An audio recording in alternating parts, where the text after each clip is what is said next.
Rummy గురించి ఆలోచిస్తున్నారా? ace23.com ఉంది కదా.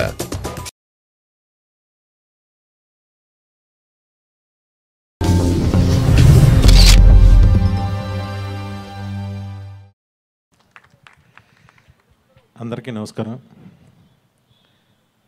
ఇందాక అంటే ఈ బ్యానర్ నా సొంత బ్యానర్ లాంటిది కాదు, నాదే.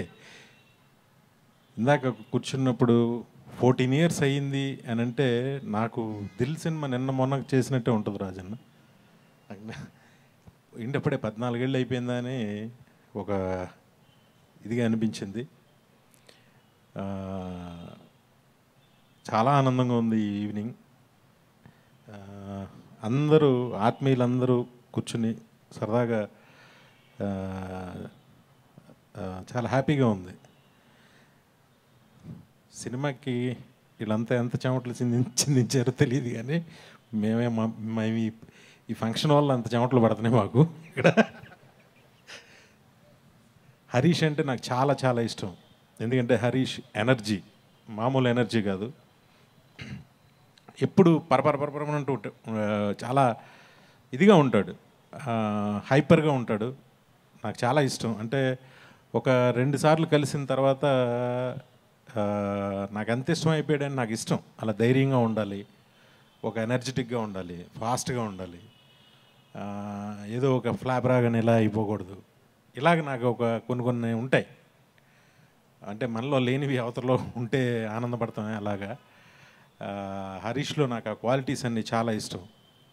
హరీష్ ఎంత ఎనర్జీయో, ఎంత ఎనర్జెటిక్కో, బన్నీ కూడా సేమ్ అంతే ఎనర్జెటిక్. వీళ్ళిద్దరు కలిసి చేసిన సినిమా ఇది. ఖైదీ 150 షూటింగ్లో హరీష్ 2-3 సీన్లు చెప్పాడు నాకు. చెప్పగానే నాకు ఎంత బాగా నచ్చాయంటే, ఆ డైలాగ్స్తో నేరేట్ చేసినప్పుడు నేను అదిరిపోయినాయి అని చెప్పి నాకు భలే అనిపించాయి ఆ 2 సీన్స్ కూడా. ఇది డెఫినెట్గా అంటే సినిమాలో సమ్ కీ సీన్స్ అనుకుంటా అవి. అప్పుడే పక్కన రాజన్న కూడా ఉన్నాడు. రాజన్న ఈ సినిమా సూపర్ హిట్ అయిపోతుంది, చాలా బాగున్నాయి. ఎందుకంటే బేసిక్గా హరీష్ డైలాగ్స్ చాలా చాలా బాగుంటాయి కాబట్టి చాలా పెద్ద హిట్ అవుతుంది ఈ సినిమా అని నాకు కాన్ఫిడెన్స్ ఆ రోజు వచ్చింది. ట్రైలర్ చూసిన తర్వాత అది రెట్టింపైంది. ఎక్స్ట్రాడినరీగా ఉంది ట్రైలర్. కాకపోతే హరీష్ నాకు నచ్చిన షాట్ కాకుండా రాంగ్గా గెస్ చేశాడు.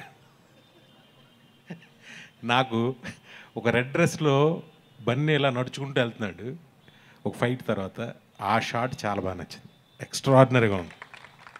అంటే ఒక స్టైలిష్గా ఒక సాంగ్లా ఉంది ఫైట్ కూడా. ఇక దేవి మ్యూజిక్ గురించి చెప్పక్కర్లేదు, ఆల్రెడీ రిలీజ్ అయిన 2 పాటలు సూపర్ హిట్ అయ్యాయి. All the best. నాతో ఉన్న దర్శకులందరికీ ద బెస్ట్. మంచి ఈవినింగ్ ఇది. శిరీష్ అన్న ఆల్ ది బెస్ట్. హరీష్ చిరిగిపోయింది ట్రయల్. నిజంగా నేను ఫస్ట్ మాట్లాడి వెళ్ళిపోదాం అనుకుంటే హరీష్ మాట్లాడతాడు అంటే హరీష్ మాట్లాడేది వినటం కోసమే ఉన్నా నేను కూడా. నిజంగా అంత బాగా మాట్లాడాడు. థ్యాంక్ యూ వెరీ మచ్ నాకు ఈ అవకాశం ఇచ్చినందుకు. ఈ సంస్థ ఇంకా ఇంకా ఇంకా ఇంకా అభివృద్ధి అవుతుంది. ఎందుకంటే దాని కమిట్మెంట్, ఆ సంస్థ రామనాయుడు గారి గురించి చెప్పాడు దశరథ. నాయుడు గారు ఎప్పుడు స్టార్ క్యాస్ట్ గురించో లేకపోతే కాంబినేషన్స్ గురించో ఎప్పుడు సినిమాలు తీయలే. ఆయన పాలసీ కథను నమ్మి సినిమా తీయాలి. ఆ తర్వాత అదే పాలసీ వెంకటేశ్వర క్రియేషన్స్లో ఉంది. Rajanna all the best.